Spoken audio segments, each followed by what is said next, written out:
folks who here are assembled and who will be watching us eventually online. I'd like to welcome you. My name is David Ware. I'm State Historian and Director of the Arkansas State Archives. I'd like to welcome you to this program, Vanished Utopias, looking at forgotten or simply obscured tourist destinations of Arkansas's past.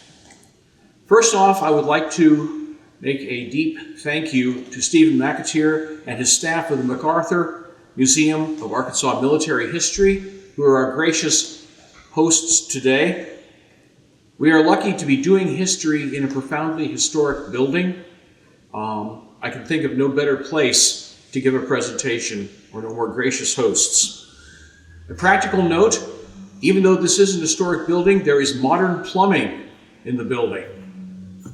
There's a restroom at the far east end on this floor, as well as restrooms down in the central stairwell on the ground floor, and an elevator that actually works. It's a historic building, but hey, I'll take it. We are honored to be here. I'm glad that you are here, those of you who are in the flesh attendance on such a beautiful day when you could be out mowing the lawn, sneezing at the pollen, chasing the dog through the park, or warming up your fishing skills for later on in the year. Don't worry, there'll be time this weekend for the rest of that as well. Our topic today, utopias. Now, what's utopia? Utopia is a term that first shows up in the year 1516, coined by the English public relations man and royal servitor turned man of conscience, Thomas More, who wrote an account of a fictional island society characterized by a perfect political or social system. Essentially, it was a comment on his own society by imagining a perfect one. More generally, utopia is understood to mean an imagined place where everything is perfect. So, what does this have to do with tourist destinations? Well, folks, we are human.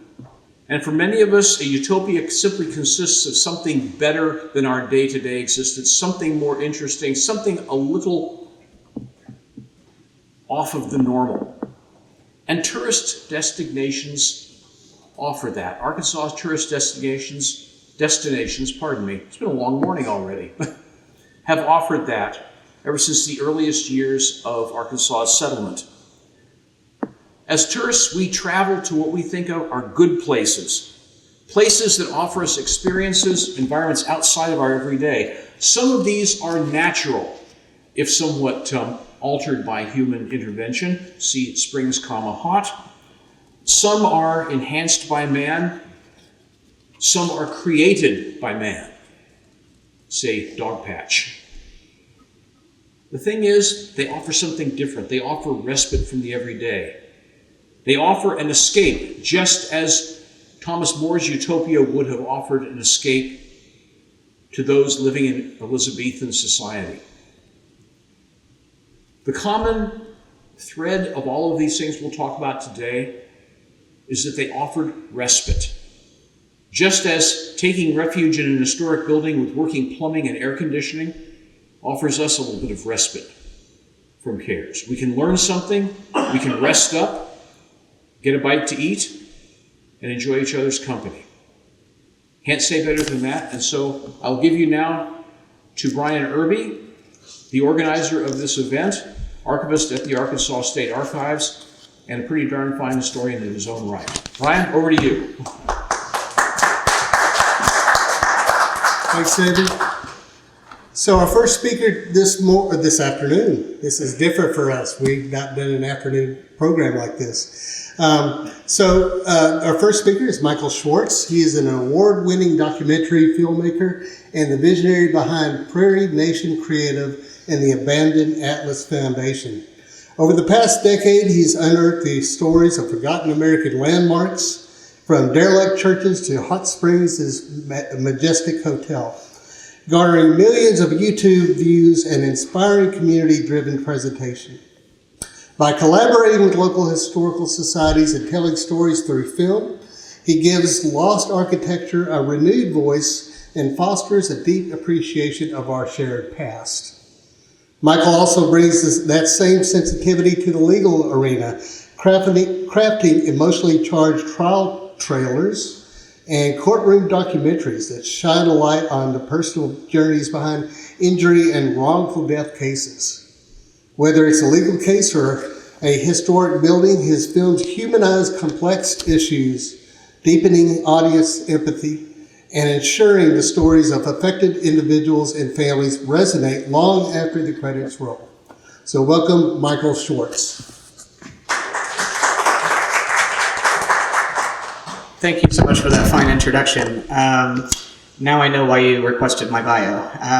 Thank you.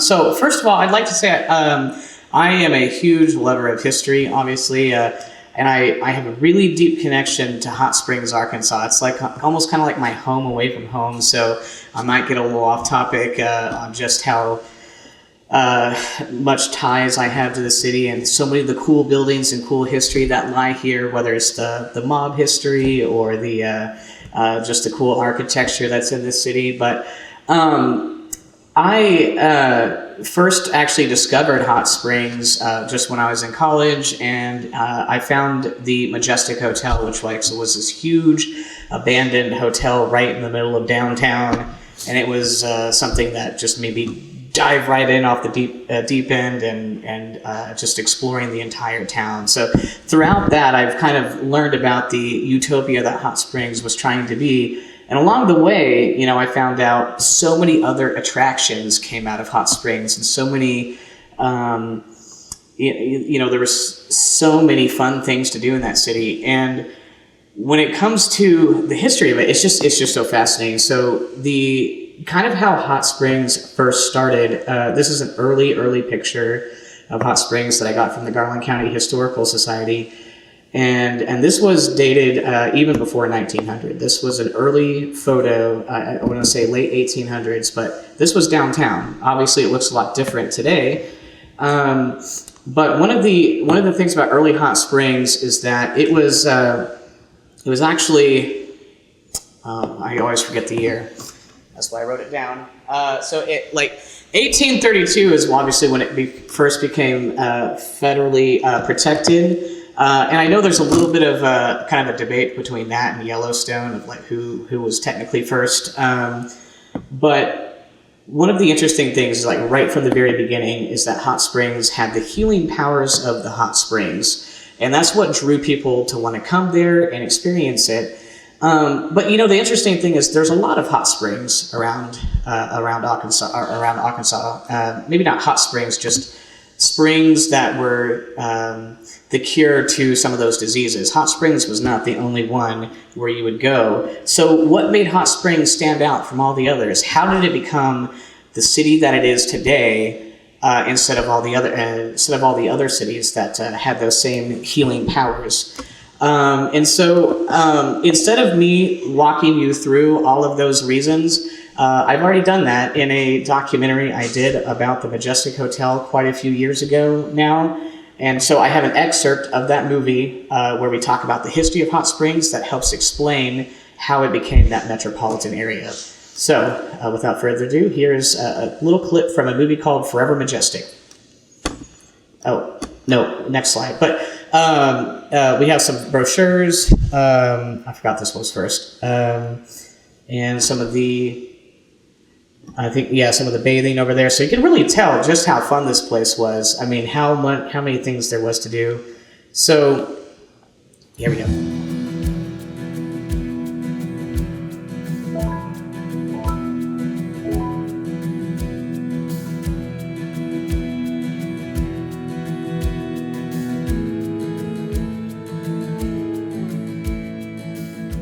The town of Hot Springs happened because of the thermal springs. The thermal springs are the reason for our existence and for our growth. There were few treatments or cures available for a wide variety of ailments, and people believed in the curative powers of thermal waters. So people found their way here, and then other people, of course, built lodgings, restaurants, and bathhouses to take care of them. The town grew from there.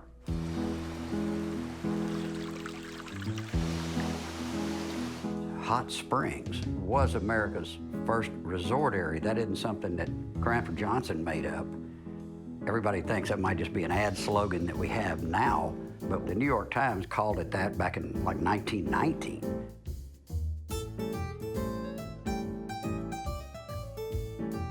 As America became increasingly urbanized, Hot Springs became kind of a getaway, a place to get out of Chicago, a place to get out of St. Louis, and of course was in the Ouachita Mountains, so you had hiking there, you had just sitting out in the fresh air. And that was considered to be part of the healing process, because you didn't come to take one thermal bath, you needed a course of thermal baths. You'd stay here for a month or 2 months or maybe 3 months. So it became a cosmopolitan hole in the wall. The social activities of opera, plays, and music and orchestras. Gradually, we had somebody from every state. We had a Kentucky club, Indiana club, the Ohio club. It was absolutely booming. It was literally the only place in the South that had casino gambling. There were neon lights on all the restaurants, the hotels. Hot Springs became Vegas before there was a Vegas. Plenty of gambling opportunities, plenty of drinking opportunities. There were houses of prostitution. It was known for all kinds of nicknames. The loose buckle on the Bible Belt was one. In the 20s, Al Capone and his group and other mobsters started coming to Hot Springs. The city was very lax on enforcing any kind of controls on gambling. Churches were getting a cut, police were getting a cut, judges were getting cuts. The people who lived here profited by virtue of the things that the cuts were building.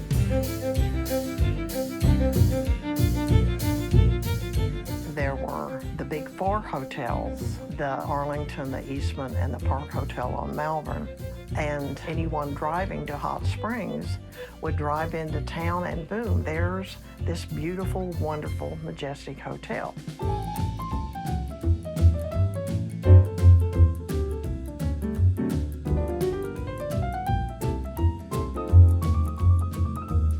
Well, everything was there. Horse-drawn carriages came up front, you know, and would take people for rides.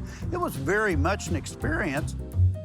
You were an honored guest. If you showed up, you did nothing but walk in, sign your name, and they carried your luggage up to your room. It was a first-class type place. Judging from its size, design, and placement downtown, I mean, you can compare it to the Arlington Hotel. Between those two, I mean, those were the places to stay and see and be seen. It had a wonderful spa inside there. Just one of the most up-to-date and modern hotels in Hot Springs at that time. It was grand in all of its ways. Well, the Arlington may be the biggest, but the Majestic is the best because it had those four different buildings, and so it was kind of like no matter who you were, there was a place for you at the Majestic. The rooms were not all the same. It had an atmosphere of most people felt like they were coming to their second home. Well, it was much more than just an overnight hotel. It was really a destination for a lot of people.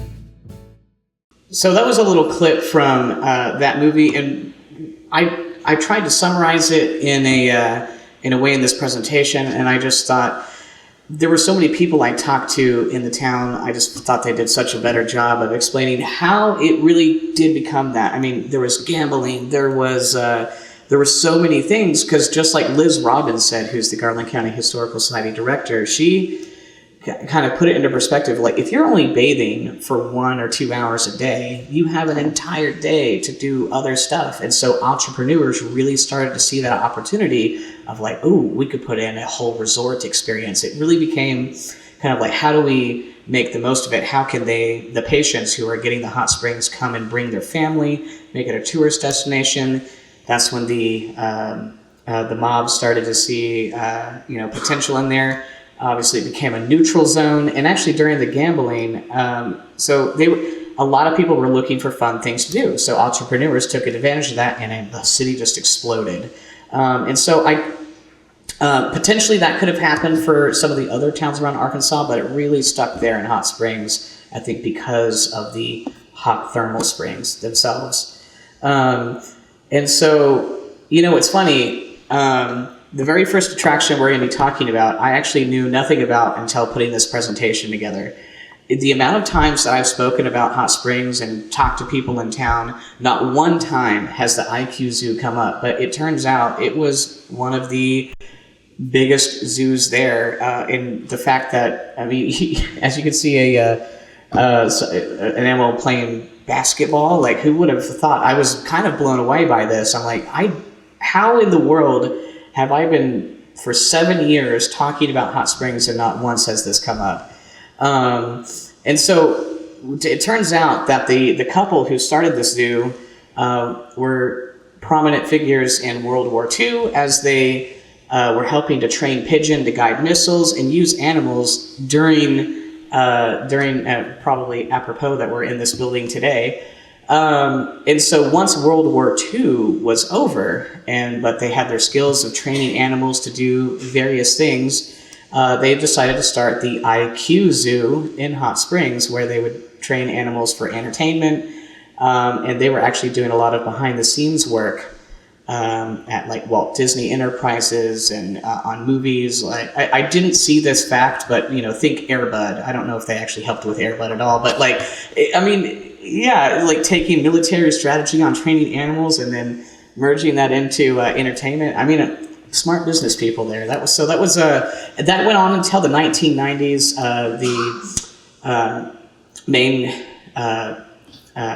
There was 1967 when he passed away, and then she remarried, and the IQ Zoo kept going on until about 1990. And then the building was just demolished sometime in the early 2000s or sometime in the late 90s. I'm actually unclear when specifically it was demolished, but who would have thought that this kind of place was right there in this utopia that became Hot Springs? And so that is no more, but the history lives on through the photos. And so, we have a rabbit jump through a little hoop, and we have it's just so fun. It kind of also reminds me, has anybody been to Eureka Springs, messed with the working bunnies that are down at East by West? It kind of reminds me of that a little bit. If you haven't been yet, it's really cute because they'll give you the receipt, and they'll give you, it's so adorable. You should totally check it out. And so there's that. And then, it was close. I need to learn how to time these correctly. So also entertainment and clubs. So some of the ones that have been lost over the years, there was the Belvedere, which was originally the Chicago Inn. And it was a golf course, so a lot of times you would see the gangsters out there like Al Capone, Bugs Moran, and a lot of their deals that they'd make that would end up getting translated to Chicago and other things like that ended up happening right there on that golf course and just in that town. Hot Springs was actually considered the neutral zone. So when the gangsters would come down from Chicago, if they might be trying to kill each other in Chicago, but in Hot Springs, there was none of that. Or there wasn't supposed to be, at least. And Lucky Luciano, fun fact, was actually arrested right there in front of the, I don't know, it wasn't the Arlington, but it was right there on that downtown strip is where he was finally captured. And then obviously the Vapors. Obviously, there's a really famous book out right now that goes into the huge history of this. It was a huge illegal gambling club, which was outlawed in 1967. Gambling, that is. And now, I'm actually not sure what the Vapors is now. It was a church for many years, and now it's kind of an event venue / up for sale in different ways. But the building is still there. Wait, did I get that backwards? No. All right, and now the Southern Club is a wax museum, which is really, really fascinating. And the Ohio Club is still there, but it's a restaurant and bar. And the Opera House, oh wow, I was out of order. Okay, this is the Opera House. But the Opera House, it was demolished in 1970s, I think, but it was so beautiful, and the amount of plays and orchestras and things that would happen in there. The acoustics were built for it. And now it's a parking garage. So a very ugly parking garage. I don't know how much uglier of a parking garage could be there right now, but it is not great looking. So unfortunately, all of these have been lost in some way. And there are so many other, and this is actually one of the most, like probably the biggest picture of hot springs illegal gambling that exists. A lot of times when illegal gambling went on in these types of clubs, they didn't want photographs. They were like, it was illegal. They didn't want people to be photographing this. So this is one of the only illegal gambling. And I don't actually know which club or casino this was taken in, but the Garland County Historical Society has a few different ideas. But you can kind of just see the energy in that room, just how many people are taking bets, and it's just it's kind of interesting to put yourself in that time period. Now the amount of resort hotels, as we saw in that clip earlier, there was the Eastman Hotel, which was 1,000 rooms. I mean, imagine that. That's the stuff you see in Las Vegas, and that's actually the background photo there. You can see just how vastly big that place was. We have the Tissot and the Howe Hotel, which is right there off of the main strip there, right down the street from where the fountain was, right at the roundabout. And then the Goddard Hotel, which is the 3-story castle hotel. It kind of like had these turrets on it, and that was burned in the late 70s. And then the Park Hotel on Malvern, which is now demolished. And the Mountain Air Hotel, which I think is one of the coolest looking, like Art Deco, kind of squarish buildings right off of Highway 7. If you haven't seen it, it's really beautiful. And I just want to say this real quick. There's so much history and so much to this town that to get it into a 35-minute presentation was really hard. So I was trying to come up with as many visuals as I could, but also not be too in. Yes? The hotel actually burned in the 1913 fire. Oh, yes. Thank you. Yeah. The one on Malvern, right? Yeah. Yeah, there's another, and then there's I'm going to mention it later, the actual Park Hotel that's there behind the Arlington now. Yes, that's being renovated by Jose France at the moment, and it's going to be really, really something. So yeah, I may have accidentally said demolished, but yes, it was burned down. Thank you for pointing that out. And of course, we have the Majestic. This deserves its own slide because I love the Majestic. It did not deserve what happened to it. So it was part of the yellow brick, or the yellow brick building was burnt down in 2014, and then the rest of it was wrongfully demolished in 2016. I was a part of a group where we tried to save it from demolition, and we were unlucky, unfortunately. But the movie Forever Majestic explains all of that and talks all about what happened, but that's not why we're here. All right, so the bathhouses and springs, there are, again, too many bathhouses and springs to mention, but here are some of the highlights. Of course, we have the Maurice Bathhouse, which is pictured here. That is the last of the bathhouses on Bathhouse Road that has not been renovated in some way. Whenever Hot Springs went through its decline, all of the bathhouses, except for one, which was the Buckstaff, closed down and was abandoned for many years. And then, of course, the Fordyce Bathhouse was restored into a museum, which and a what do they call it? Oh my gosh! It's where you go in and learn how the. Anyways, it's the main national park building there, and it has everything that the Fordyce Bathhouse had. Other restaurants. The Chihuahua Bottling Factory. I really should have had an image for this one, but it was a bottling factory that's actually tucked away behind Sleepy Hollow. It actually has the Indian chief head in a nice plaster right up the top where it arches. I will have an image for that. And then Mayberry Springs, which is abandoned right now. The Army Navy Hospital, which is a huge 20-building campus. Lots of military history there. It's sitting currently abandoned and in kind of a federal state limbo right now, which really sucks. And we have an entire video on our YouTube channel that chronicles the entire story there as well.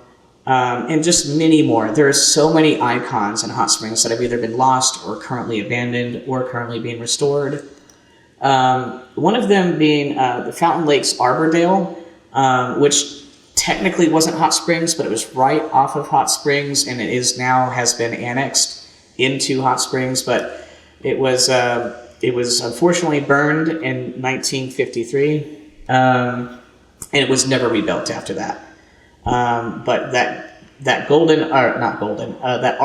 famous archway is actually still out there today. If you're driving down Highway 7, still there, and right behind it there's some old fountains and areas where the water used to be, but you're not supposed to go back there, so don't do it. So what happened?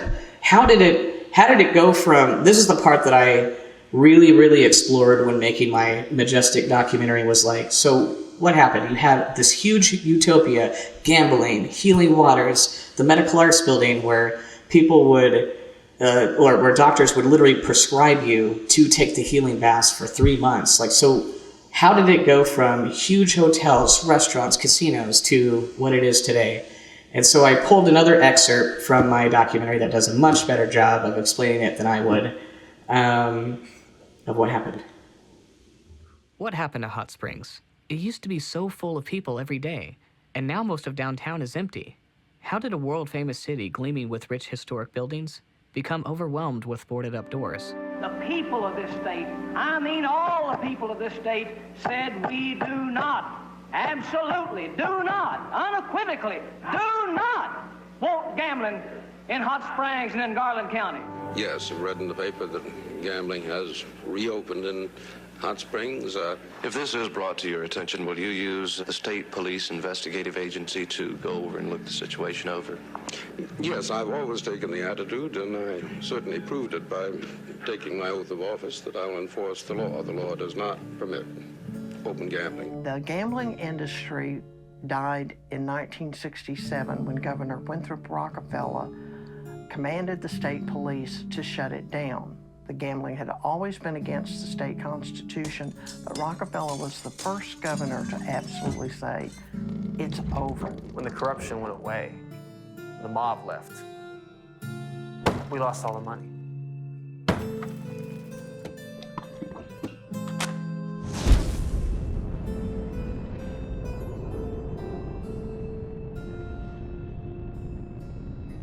That's why we have so many of these buildings just deteriorating.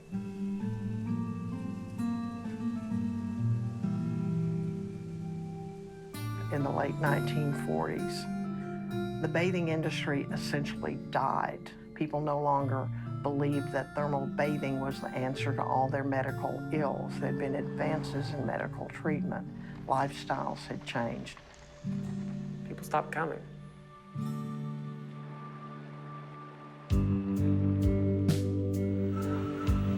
The new entrance to the Majestic Hotel in downtown Hot Springs is the culmination of a 3-stage improvement program begun by the company last year.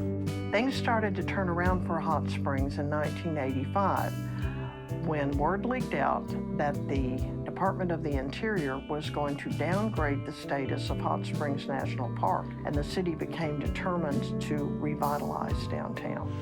We're real optimistic about the future of Hot Springs and want to be a real vital part of it, and we're hoping that we can revive the bathing industry, and with a new facility that will be a part of the growth of Hot Springs. Gradually, by renovating downtown and by diversifying, attracting small industry, the town began to develop.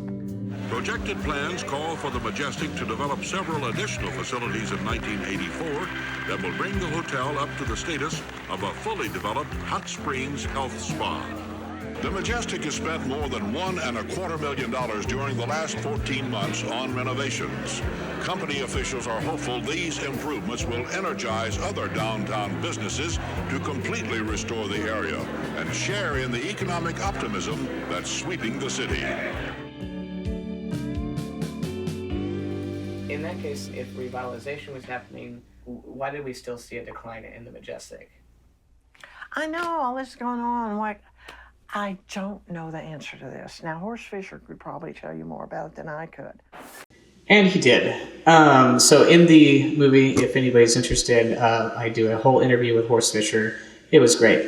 But as you can see, I mean, you had two huge things that made Hot Springs what it was: the gambling and people getting prescribed these healing thermal waters go away in 2 decades. And so, as you can imagine, when you have all of these hotels and all of these vacancies, you're going to see a decline. And that's essentially what ended up happening. However, as kind of mentioned there at the beginning, or in the end, whenever they kind of started to see that, Hot Springs did something about it, and they're still doing something about it today. So even though there's so much of that utopia that has been lost, there's so much of Hot Springs history that has gone by the wayside and disappeared, there are several great pieces of it that are still here, and something is being done about it. So which ones are getting saved? And this is part of why, you know, it's not just about the lost utopias in my head, it's about the ones that are coming back.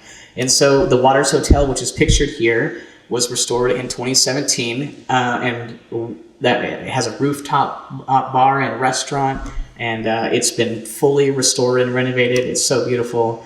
And then we have Bathhouse Row, like I mentioned earlier. So all of, except for one, they're still looking for a developer for the Maurice Bathhouse. So if any of you have a checkbook or interest, or any of you have any interest, the Maurice Bathhouse is waiting for the next step. The Park Hotel on Fountain Street, that one's getting restored right now. And of course we have the 1890s bank building that was restored into the vault, and some apartment condos right above it. And the Arlington Hotel, even though that was never really abandoned, it definitely went through a decline, and it was kind of not in the best shape. Areas started to look like the Majestic as far as deterioration. But that building is, to the best of my knowledge, under a full restoration to prevent it from reaching the point of the Majestic did, and so many other buildings. So I'm happy about that, as well as a lot of people in Hot Springs. And then, of course, we have the Medical Arts Building, which almost met the same fate as the Majestic Hotel, and I'm so glad it's not. And I'm rooting for Vijay and Parth Patel, who are restoring it right now. And we are coming out with a 3-part series all about how that is happening, what happened to the building, why it happened, the history of it. So be sure to look for that on our YouTube channel, coming out soon. And then the last thing I'll say is, if any of you have any interest in the documentary that we did on the Majestic, the 2 scenes that I pulled were just the history sections, but there's an entire movie about the struggles we went through, the people I talked with. It got to the point when I was filming that if someone even mentioned the word Majestic as a, like, describing something, oh, those hills are so majestic, I'd be like, what do you know about the building? You know, I was so enthralled with the history of that place, I just wanted to know everything there was. So when that movie came out, I could move on with my life. So here's the trailer for that movie if you do want to see it, and what we did to try and save it. What is it that makes your city worth living in? It's your city's history. It's the soul. It's the culture. My name is Michael Schwarz. My friends and I love exploring and documenting abandoned buildings to tell their stories, and the Majestic Hotel in Hot Springs, Arkansas was something that fascinated us from the moment we walked in. Majestic was one of the great hotels in the South. It was this huge, sprawling complex full of restaurants, drugstores, a bathhouse. When this place captured my soul, I wanted to help somehow, and that's when I met Brenda. Maybe there's a way I can form a movement to actually restore that hotel and save it. Historic Majestic Hotel is in some seriously bad shape. Shouldn't have been allowed to get that way. That's called demolition by neglect. If you allow a roof to be compromised, you're sentencing that building to death. This place is burning to the ground, turning this beacon into a den of ashes. The red brick was spared from this fire. After the fire, people from all across the state wanted to make sure Hot Springs history would be protected. What you have there is a building that needs a champion. It was pretty obvious the fire did not start internal to the building, and that seems really strange. Well, the city's plan is to wipe this out. We need to polish it. We need to bring it back. All of the department heads had been banking on getting that property and demolishing it. I want to see it gone. This city has been mafia for years, and if you're not in that loop, you're not welcome. I will not prohibit them from having a voice. Well, some of us want to watch NCIS. consumed by the history that is in this city. Could the Majestic Hotel be saved? I think everyone in this room knows the answer to that question, but thank you so much for your time. I don't know how much time I have left, if any, but does anybody have any questions?